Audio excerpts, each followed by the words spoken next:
Hey everybody, this is JGSF 1987. I'm a writer and blogger. To see my latest posts, go to my blog at jgsf1987.com. You can also help support this channel on YouTube by going to my Patreon link, which will be down in the description, which is patreon.com/jgsf1987.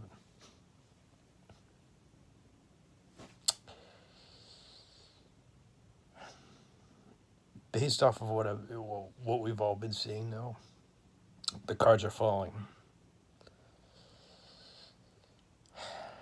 Well, Slate is right about one thing, though, in one of its articles. I'll put the article in the description, actually.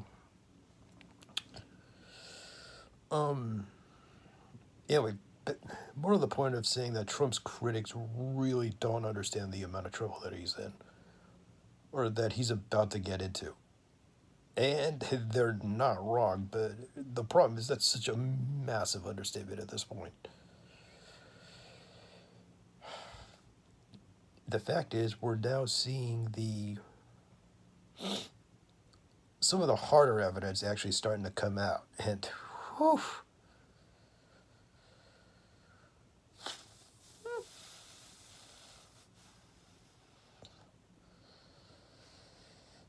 as long as the evidence continues to pile out, and should it necessitate, one couldn't, well, as the evidence starts to come out, actually,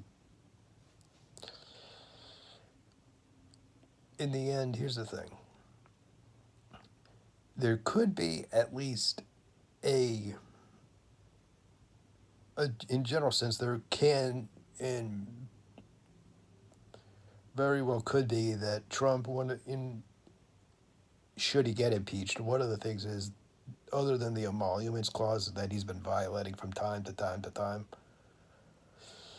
is now going to be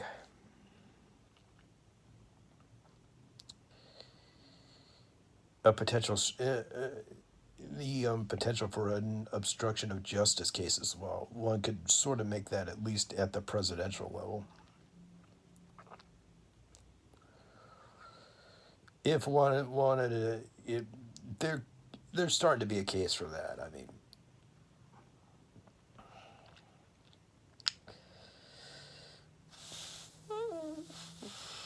if anything, it's also showing that it's not just Trump and the Republicans right now that are panicking.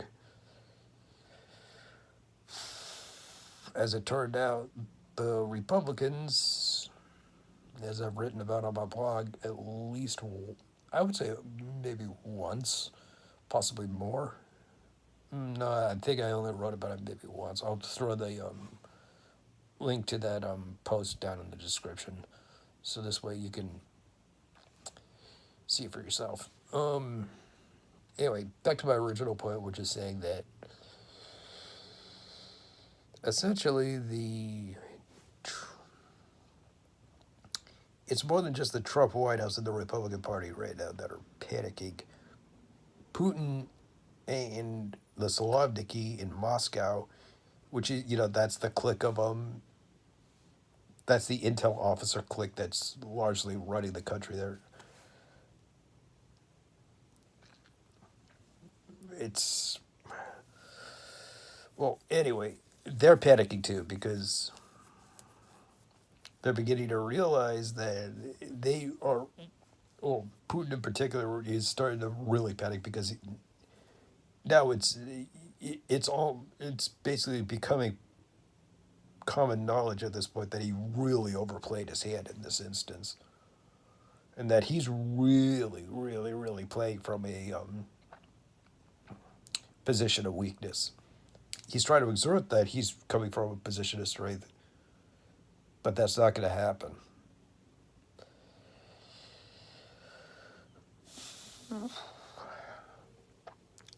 And the fact is that more and more people, such as like Claire McCaskill, for example, who have been targeted, apparently,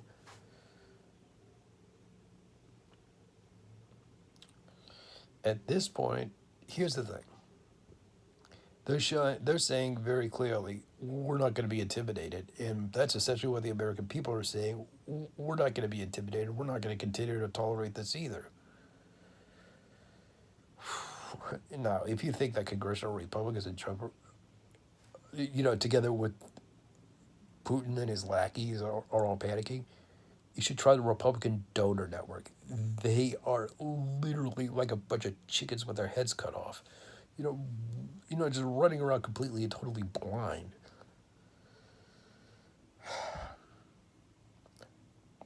Which is why essentially this house of cards that quote unquote Reagan and Nixon put in place, it's starting to come down.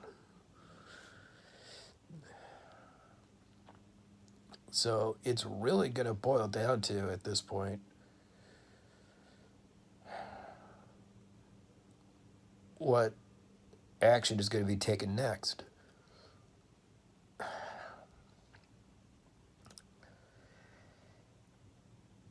I'm just saying that given a lot of the evidence that we have thus far, one can start making a case for impeachment, but it's not just against Trump.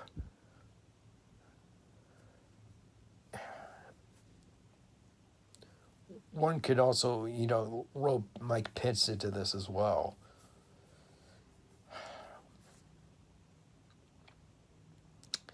And should that happen, it's going to be a constitutional crisis that's even worse than Watergate. But again, here's what I'm going to tell you. Based off of what we've been seeing thus far and what's been released, people need to understand something we all need to keep in mind one thing. It's better not to overly jump the gun here by demanding impeachment right now. We need more solid evidence to support the case in order to do that.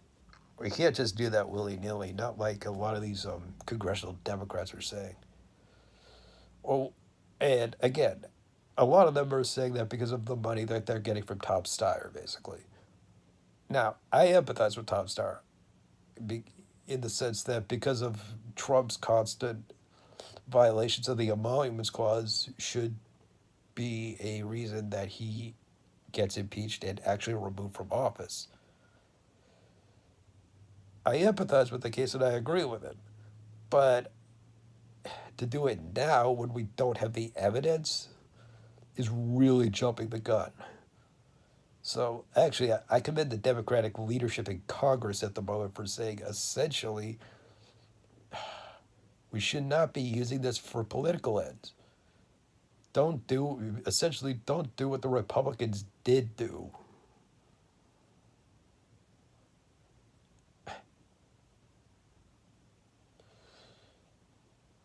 That's very smart on their part, basically. And for a lot of progressives, we're the whole thing with Trump is that the only way to really bring this country back from the brink, it's more than just getting Trump out of office. We need to also attack the causes that got him into office to begin with. That's the fight that a lot of that most. That's been the fight that an argument that Bernie Sanders has been presenting over the past couple of years, and he's right. Just focusing on being the party of the anti-Trump is not enough.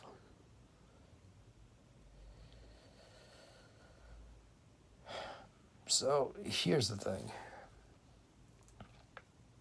Continue to watch and comment and such on for whatever you think about that's going on around you, but also bear in mind that we need to wait for some more solid evidence before really, really making that ultimate determination either to impeach him or wait for him to come out of office and then eventually arrest him, basically. But again, that is going to only hinge upon the fact that